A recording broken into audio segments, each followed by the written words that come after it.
Constantemente como seres humanos vivimos transformaciones en nuestro estado físico, crecimiento de cabello, estatura, o disminución de peso, facciones en el rostro, líneas de expresiones, etc. Las cuales las notamos a través de comentarios de seres queridos o cuando nos reflejamos en un espejo. Yo quisiera que buscaran 2 Corintios 3:18. Dice así: por tanto, nosotros todos, mirando a cara descubierta como en un espejo la gloria del Señor, somos transformados de gloria en gloria, en la misma imagen como por el Espíritu del Señor. Cuando nosotros estamos en un espejo, nos vemos a nosotros mismos, ¿cierto? Cuando estamos despeinados, cuando estamos desarreglados, o cuando tenemos buena presencia, que vamos a un sitio elegante, o vamos a nuestro trabajo, o vamos a una entrevista, ¿verdad? Siempre nosotros nos vemos en un espejo para saber cómo estamos. Pero cuando estamos ya en este lado de la cancha, como lo digo yo, debemos ver ahí es lo que Dios hace en nuestras vidas, en nuestros corazones. Ya el reflejo de ahí no soy yo, va a tener que ser reflejo del Señor. Los espejos de los tiempos bíblicos eran, según su parecer, eran metálicos. En 1 Corintios 13:12 se representa el conocimiento oscuramente en un espejo metálico. El oyente que no obedece es como la persona que, habiéndose considerado en un espejo, se olvida de la imagen reflejada después de alejarse de él. Es decir, la persona que no obedece es cuando tú te ves al espejo y te vas alejando, ya no te ves en el espejo.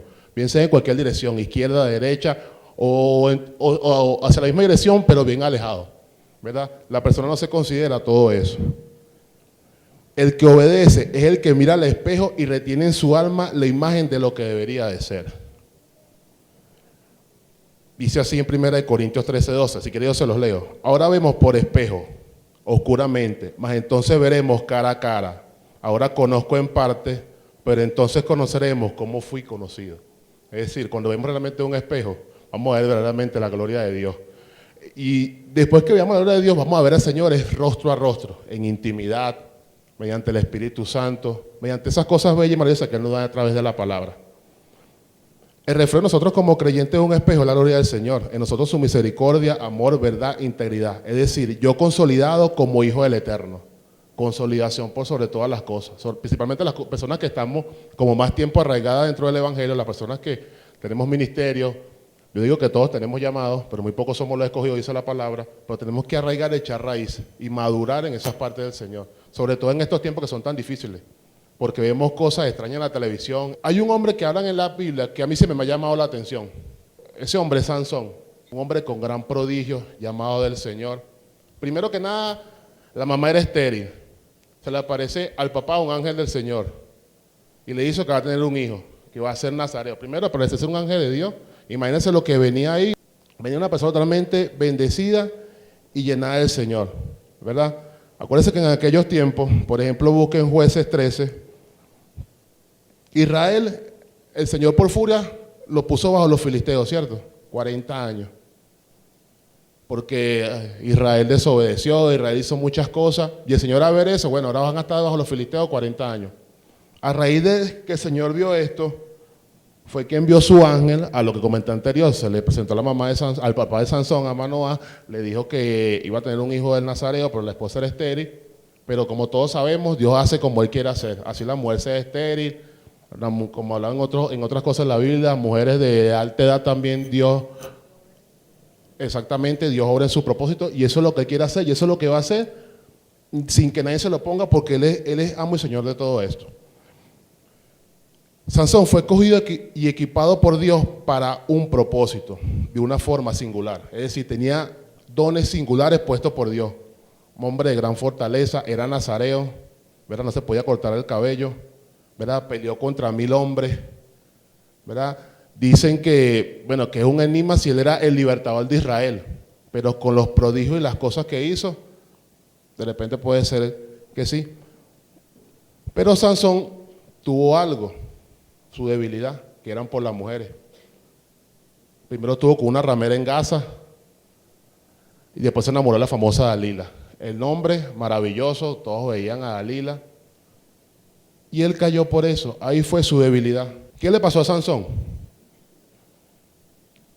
Él hizo las cosas que Dios le mandó a hacer en su debido tiempo, pero al caer en el punto de dividirse o de perderle el temor al Señor, muchas cosas pasaron en su vida. Llegó Dalila, mujer hermosa. Ella le preguntó 3 veces de dónde provenía su fuerza. Y él 3 veces le mintió hasta que ella continuó. Para que sepan, Dalila fue llevada por los filisteos por una cantidad de dinero para que ella descubriera cuál era la fuerza de Sansón, a raíz de todo lo que él había hecho, a raíz de todo lo que le había mandado. Y Dalila fue tejiendo una red, ¿verdad?, inextricable en engaño y de seducción, y lo presionaba cada día, hasta que él le dijo, bueno, y le dijo de la siguiente manera, voy a leer esto, Jueces 16:16. Y aconteció que presionándole ella cada día con su palabra e importunándole, su alma fue reducida a mortal angustia. Le descubrió pues todo su corazón y le dijo Sansón a Dalila, nunca mi cabeza llegó navaja, porque soy nazareo de Dios, desde el vientre de mi madre. Y fuere rapada, mi fuerza se aparta de mí, y me debilitaré y seré como todos los hombres. Nosotros cuando estamos en el reino del Señor, mucha gente nos pregunta que como ustedes son cristianos y todos ustedes son aburridos, ustedes son como que la parte más aguada del asunto, y yo no lo veo que sea así.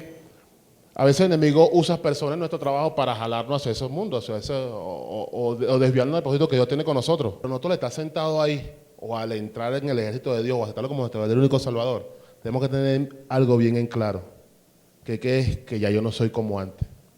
Yo no soy como cuando me miraba en ese espejo hace 20 años, que era el Oscar loco, el Oscar que de repente le dan una botella de anís y iba con los panas. Pero no lo hacía por más, sino era porque me divertía. Pero en ese momento yo estaba perdido. En ese momento llegaba el Señor y yo me quedaba. ¿Cierto? Pero ahora no. Ahora yo tengo que ser el Oscar que ha nacido de nuevo. El Oscar que tiene que ver los ojos, ¿verdad? Tengo un ministerio que el cual el Señor me ha puesto. Yo tengo un llamado de parte de Dios. Yo cuando estoy al lado, yo no puedo hacerle excepción a la persona que tiene necesidad o algo.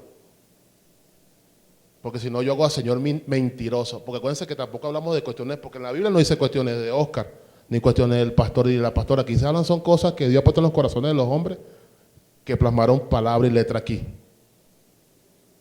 Y eso no lo podemos dejar a un lado, hermanos, para nada. Para nada. ¿Qué aconteció con este hombre? Que los filisteos fueron y lo tomaron. Porque ya no tenía fuerza. Ahora sí, este es de nosotros. A los leones agarraron a Sansón. Y miren lo que le hicieron. Mas los filisteos le echaron mano. Ese es Jueces 16:21. Y le sacaron los ojos. Y le llevaron a Gaza. Y le ataron con cadenas para que moliese en la cárcel.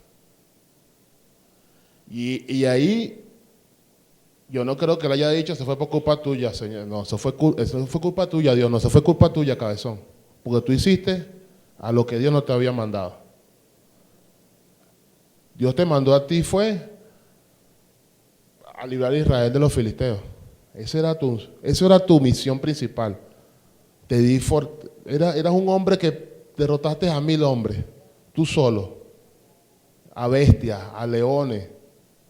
Entonces mira, cuando Sansón vio una bestia, y no, yo mismo soy. Pero ¿con quién venía? ¿Quién venía detrás de él? Venía era el Señor. En Jueces 16:28 dice así. Entonces clamó Sansón a Jehová y dijo, Señor Jehová, acuérdate ahora de mí. Es como cuando estamos metidos ya en el foso, en el hueco. Ay, yo por dónde agarro. Señor, acuérdate de mí. Cabezón, el Señor se acuerda de ti cada ratico. Pero con lo que llegue con anterioridad, nosotros somos los que nos debíamos hacer propósito, nosotros somos los que buscamos otra cosa por nuestros propios medios que el Señor nos mandó a buscar, ¿cierto? ¿Me expliqué? ¿Quedó claro? Entonces, el Señor me dice, ve por el centro, yo voy por aquí. Yo voy por aquí porque esto es lo que a mí me gusta. Pero el Señor es misericordioso, ¿verdad? Y nosotros, sin embargo, de cabezones, seguimos haciendo lo que nos da la gana. Y fortaléceme, te ruego solamente una vez, oh Dios, para que de una vez tome venganza de los filisteos por mis 2 ojos. Así luego Sansón, las dos columnas del medio sobre la que descansaba la casa, y echó todo su peso sobre ella, su mano derecha sobre una y su mano izquierda sobre la otra. Y dijo Sansón: muera yo con los filisteos. Entonces se inclinó con toda su fuerza, y cayó la casa sobre los principales, y sobre todo el pueblo que estaba en ella. Y los que mató al morir fueron muchos más de los que había matado durante toda su vida. A pesar de todo, Dios le dijo: bueno, voy, cabezón, otra vez contigo. Y él clamó que muera yo con los filisteos. Tú clamaste eso, bueno. Pero yo te voy a proveer de nuevo la fuerza para que tú cumplas el propósito que yo te mandé. Y aquí dice: al morir fueron muchos más que lo que había matado durante toda su vida. Y eso a mí me llama mucho la atención. Porque yo sé que yo cumplo el propósito de Dios, yo voy a dar un paso más de repente yo en estos 16 años di 20 pasos.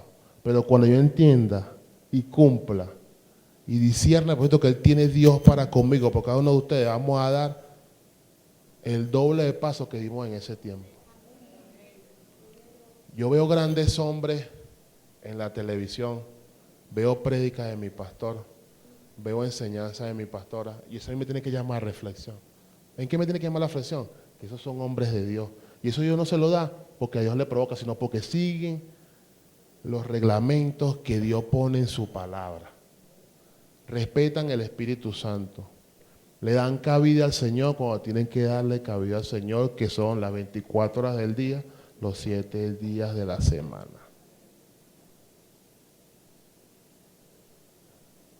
Los jóvenes, yo sé que es fuerte lo que vivimos allá afuera. Yo sé que también en nuestros hogares a veces es fuerte, pero estamos crucificados con el Señor. Yo sé que cuando salgamos a la calle no vamos a salir con armaduras extraterrestres o con las películas de los años 2017, 2051, que salen tipos con armaduras hiper sofisticadas. Nosotros tenemos la armadura del Señor. Él, Sansón, clamó después de todo lo que hizo. Después que dejó al Señor a un lado, se fue a Pavía con Dalila, y firmando, llegó el duro del asunto, y él fue que se apartó del Señor. Pues el Señor dejó su lección. Bueno, y van a venir cosas rudas, y le vinieron, para que a mí me saquen los ojos de ese tremendo. Después ciego me ponen a moler, para más colmo. Yo puedo medir 2 metros, pero esto es físico, esto es carne, entonces esto se va a desgastar. Y yo creo que ese hombre en su conciencia decía: bueno, pero ¿qué he hecho yo? Pero clamó, rogó y vino el Señor sobre él y cumplió lo que el Señor le mandó a cumplir. Eliminar la existencia de los filisteos, porque mató más de lo que había matado en toda su vida. ¿Verdad? Y descendieron sus hermanos y toda la casa de su padre, y le tomaron y le llevaron y le sepultaron entre Sora y Estoal, y en el sepulcro de su padre Manoah. Y él jugó a Israel 20 años, es decir, él reinó en Israel o mandó en Israel 20 años. Esta es una reflexión que yo estuve sacando que dice así: cuando nosotros los creyentes somos sellados por el Espíritu Santo, sufrimos el cambio más maravilloso que podemos vivenciar, manifestar, y es reflejar a Dios en nuestras vidas, buscar su presencia para trabajar de una forma introspectiva, es decir, del interior hacia el exterior, cumpliendo la gran comisión que es llevando su mensaje. Siempre en nuestras vidas van a existir obstáculos y problemas, situaciones que serán deseables a nuestros ojos, a nuestra vida, ojo, codiciables. Pero el temor a Dios hará que el Espíritu Santo se constricte. Tú sabrás cuál es esa sensación, porque tú fuiste sellado por el Espíritu Santo. Y eso es lo primordial, que tenemos el Espíritu Santo, entonces nos contristamos, pero ese es como cuando David Banner se quiere transformar en Hulk, pero no puede. ¿Quede claro? ¿Han visto Hulk? Cuando David Banner le entra la broma, más o menos, pastor. Cuando David Banner se quiere transformar en Hulk y lucha contra eso, y él no quiere, y se le ponen los ojos verdes, hermana, y después se transforma ese hombre. Eso es ciencia ficción, ¿no? Yo veo muchas películas de ciencia ficción, pues, lo admito. Entonces, pero él no puede luchar contra eso. Pues nosotros sabemos cuándo el Espíritu Santo se constricta. Y sin embargo dejamos que, bueno, Dios va a tener misericordia, 70 veces 7, y Él me levantará, gloria al Señor, aleluya. Dígalo, hermana. Pero no es así, hermano. Esto no es como dicen por ahí, en un adgor de jóvenes juego de carrito. No se nos pueden ir esos rolling de rutina, porque ya son jugadas de rutina, hermano. Eso es como cuando está un shortstop con 7 guantes de oro y se le va un rolling. No te puede ir esos, son jugadas de rutina dentro de lo que nosotros vivimos y no podemos dejar eso. Hagamos lo que el Eterno nos indicó y cuando nos veamos en el espejo veremos la mejor imagen de nosotros, radiantes y llenas de su amor. Mateo 5:11 dice así: bienaventurados sois cuando por mi causa os vituperen. Eso lo hemos leído. Y os persigan y digan toda clase de mal contra vosotros mintiendo. Pero gozaos, dice el 12, y alegraos, porque vuestro galardón es grande en los cielos. Porque así persiguieron a los profetas que fueron ante vosotros. Seamos bienaventurados y ganemos esos galardones para eso. Para que cuando estemos en su presencia, Él vea que estos que están aquí no miraron para los lados, sino que cumplieron eso.